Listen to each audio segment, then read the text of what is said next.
Documentation के हवाले से अल्हम्दुलिल्लाह काफ़ी लोग मशवरा करते हैं, लेकिन जब हमने इस सुरजानी को चूज़ किया था तो उसकी वजूहत थी कि सुरजानी में बहुत बड़ा स्कोप है। Why you did not go for King Tethys? Why you came for Suryani? Surjani का इंफ्रास्ट्रक्चर आधे कराची से अच्छा है।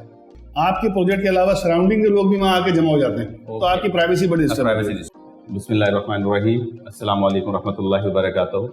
सामीनो हज़रात, मैं Syed Mohammad Ali from Faiz agency a project of Tab builders आपकी खिदमत में दोबारा हाजिर हैं वेबिनार सीरीज़ के साथ। जैसा कि हमने प्रीवियसली अपने बहुत से मोतबर हज़रात जिनमें ख़वातीन भी शामिल थी उनके साथ हमने एक प्रॉपर्टी से रिलेटेड सीरीज़ के ऊपर डिस्कशन की, जिनमें जावेद साहब जिन्होंने हमारी कंस्ट्रक्शन पे नज़रसानी की, शमाइम जो है उन्होंने सेल्स के हवाले से डिस्कशन की।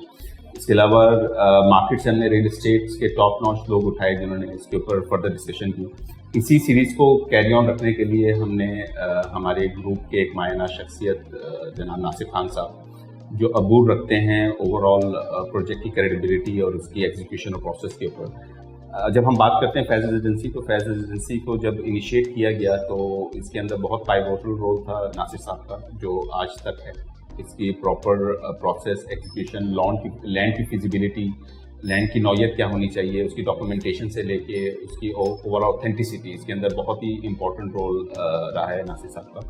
और he is one of the key essential part of this project, not only this project but for the Tab group as well. तो हम नासिर साहब को अपने स्टूडियो में खुशामदीद कहते हैं। अस्सलाम वालेकुम नासिर साहब। कैसे अली भाई, खैरियत से? ठीक है, अल्हम्दुलिल्लाह। Thank you so much Nasir साहब, बहुत अरसे बाद आपने टाइम निकाला। काम की ज़्यादती और टाइम की कमी उन्हीं लोगों के साथ होती है जो काम के ऊपर इंगेज होते हैं।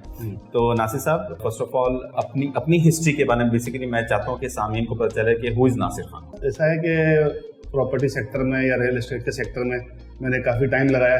डॉक्यूमेंटेशन के हवाले से अल्हम्दुलिल्लाह काफ़ी लोग मशवरा करते हैं और जो हमारी नॉलेज है उस हिसाब से हम उनको मशवरा भी देते हैं, क्योंकि डॉक्यूमेंट्स ही सबसे अहम चीज़ है। जो भी आप प्रोजेक्ट बनाते हैं या कोई भी काम करते हैं, 99% सारा दारोमदारी डॉक्यूमेंट्स पे है किसी भी काम का, चाहे वो बिल्डर काम हो, चाहे वो कंस्ट्रक्शन का काम हो, चाहे वो टेंडर का काम हो, चाहे वो आप समझ लें किसी भी शोबे का काम समझ लें। आपको समझ एयरलाइन भी आपने बनानी, सबसे पहले आपने डॉक्यूमेंटेशन, तो हर चीज़ के लिए डॉक्यूमेंट सबसे ज़्यादा अहम होता है। तो नासिर साहब, बिफोर टैब ग्रुप आप कहाँ पे थे? आपने सुना है, जहाँ तक मेरी नॉलेज, शायद आपका इंटरनेशनल एक्सपोजर भी है। तो जी, मैं काफ़ी अरसे दुबई भी रहा, काफ़ी मेरे कीनिया भी विजिट किया है, टर्की भी किया है, बहुत सारी जगहों पे किया है और मुख्तलिफ जगहों पे सिर्फ एज ए कंसल्टेंट ही काम करता रहा लोगों के साथ।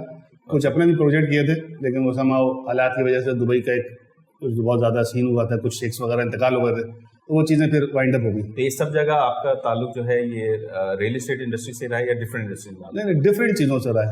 कभी एक चीज़ पर नहीं, रियल एस्टेट पर तो समझे मैं काफ़ी अर्से से टिक गया हूँ, वरना मैं टिक के नहीं कहना चाहिए, कैटेगरीज बदलती रहती हैं। कभी ट्रांसपोर्ट का काम किया हमने, कभी हमने एयरलाइन का भी काम किया, फिर अब रियल एस्टेट में आ गए। तो व्हाई दिस ग्रुप? आपको ये टैब ग्रुप में क्या किसने अट्रैक्ट किया जो आप इसका हिस्सा बने? और टैब ग्रुप में अट्रैक्शन कोई नहीं थी, हमारा पुराना एफिलिएशन था अनवर साहब के साथ। अच्छा। उसके बाद फिर वो अनवर साहब जो सीईओ, जो सीईओ जो हमारी कंपनी के जो बॉस हैं, फिर उनके साथ अटैचमेंट ज़्यादा रही, तो उस तरह से फिर आहिस्ता आहिस्ता में इस प्रोजेक्ट का जैसे कि हम अनवर साहब के बारे में बहुत अच्छी तरह जानते हैं कि अनवर साहब की अटैचमेंट उन्हीं लोगों के साथ हो पाती है कि जो क्रेडिबल होते हैं, जो काम करने की सलाहियत रखते हैं, जिनका हुनर होते हैं।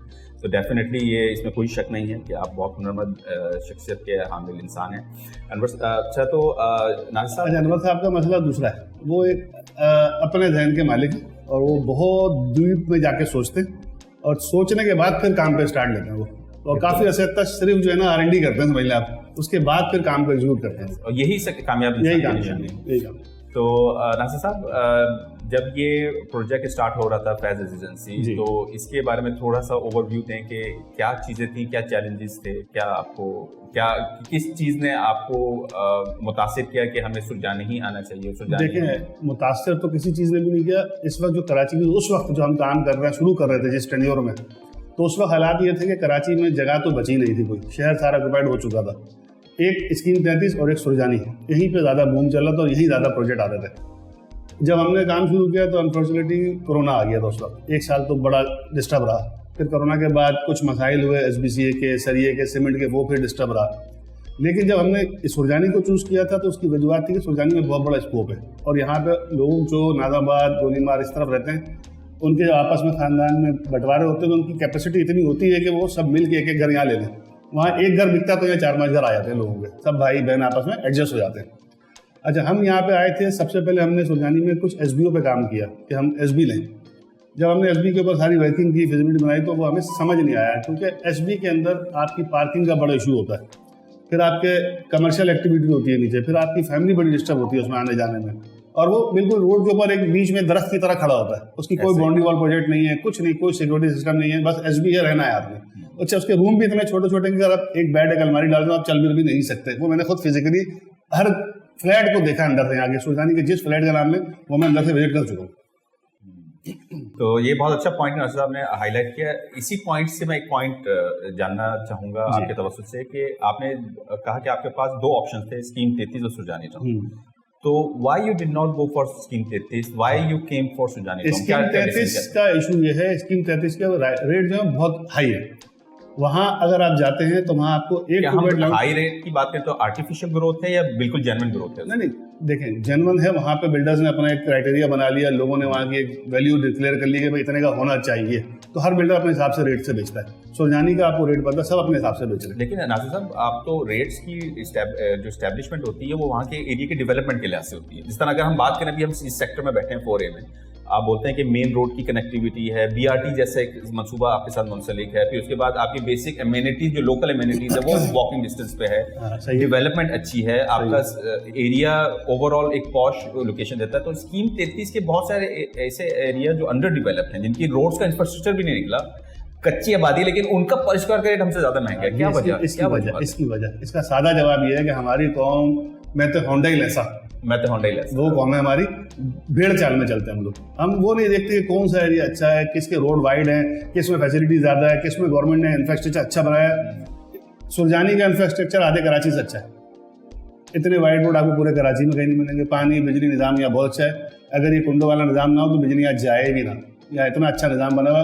और जिस FL पे हम काम कर रहे हैं, इस FL का तो फ़ायदा यही होता है कि गवर्नमेंट ने इसको पहले से हर चीज़ एलोकेट की है। जो मास्टर प्लान में चीज़ें मौजूद है उस पर गवर्नमेंट पाबंद है कि बिजली, पानी, गैस सारी यूटिलिटीज हमें प्रोवाइड करेगी, ना कि कच्ची आबादियों को प्रोवाइड करे या कब्जा ग्रुप को करे या कि गोठों को करे।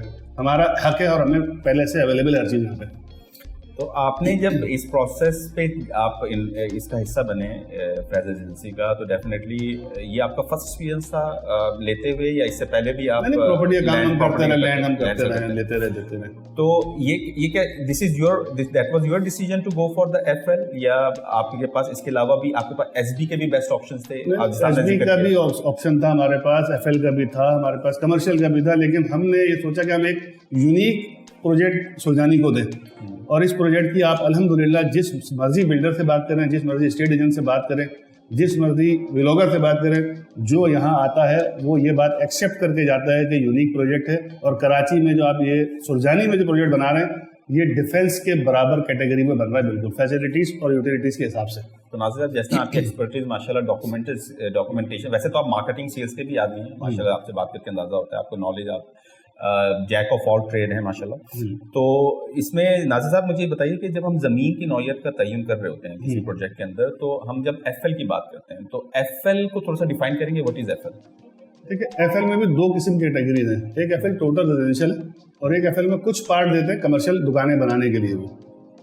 ठीक है, तो हमने FL जो लिए, हमारी भी FL प्लस कमर्शियल में हम दुकानें बना सकते थे, लेकिन हमने नहीं बनाई। हमने कहा इसको टोटली रेजिडेंशियल प्रोजेक्ट बनाना है, बाउंड्री वॉल, सिक्योरेंस। अगर हम SBCA का NOC देखें तो उसके अंदर ये बात मेंशन है। हाँ, होती है, आप शॉप बना सकते हैं, लेकिन हमने नहीं बनाई। तो खास नौयत, इसकी खास वजह कमर्शियल होने के बाद जो है ना, जो रिहायशी लोग हैं बड़ा डिस्टर्ब हो जाते हैं। नीचे हर वक्त रश लगा होता है, लोग आ रहे होते हैं, आपके प्रोजेक्ट के अलावा सराउंडिंग के लोग भी वहाँ आके जमा हो जाते हैं, तो आपकी प्राइवेसी बड़ी डिस्टर्ब होती है।